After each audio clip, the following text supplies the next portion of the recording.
Hi friends, welcome to mom's kitchen.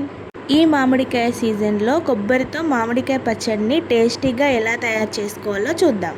ఇది అన్నంలోకి, చపాతీలోకి, దోశలోకి పర్ఫెక్ట్గా ఉంటుంది. ఇప్పుడు ఒక ప్యాన్ పెట్టుకొని ప్యాన్లో 2 టేబుల్ స్పూన్ల ఆయిల్ వేసుకొని కారానికి సరిపడా పచ్చిమిర్చి కూడా వేసుకొని కలుపుతూ ఫ్రై చేసుకోవాలి. పచ్చిమిర్చిని బాగా ఫ్రై చేసుకోవాలి. ఇప్పుడు ఇవి కొద్దిగా చల్లగా అయ్యాక మిక్సర్ జార్లోకి వేసుకోవాలి. 1 స్పూన్ జీలకర్ర, 4-5 వెల్లుల్లి రెబ్బలు, కొద్దిగా ఉప్పు వేసుకొని మిక్సీ పట్టుకోవాలి.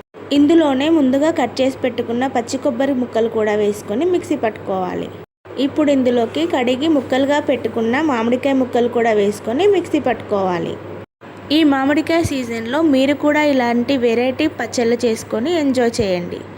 ఇది చేయడం చాలా సింపుల్, ఇంకా తక్కువ టైంలో కూడా అయిపోతుంది. వంట రాని వాళ్ళు కూడా ఈజీగా చేసేయచ్చు. ఇప్పుడు ఒక ప్యాన్ పెట్టుకొని ప్యాన్ హీట్ అయిన తర్వాత 2 టేబుల్ స్పూన్ల ఆయిల్ వేసుకొని ఆయిల్ హీట్ అయినాక 1 స్పూన్ జీలకర్ర, 1 స్పూన్ ఆవాలు, 2 ఎండుమిర్చి, కరివేపాకు, కొద్దిగా పసుపు వేసుకొని స్టవ్ ఆఫ్ చేసుకోవాలి. ఈ పోపు మిశ్రమాన్ని పచ్చళ్ళలోకి యాడ్ చేసుకొని కలుపుకోవాలి. నోరూరించే పచ్చి కొబ్బరి మామిడికాయ పచ్చడి రెడీ. ఈ పచ్చడి చాలా రుచిగా ఉందండి. మీరు కూడా ఒకసారి తప్పకుండా ట్రై చేయండి. ఇలాంటి మరిన్ని రెసిపీస్ కోసం మామ్స్ కిచెన్ని సబ్స్క్రైబ్ చేసుకోండి. Thanks for watching.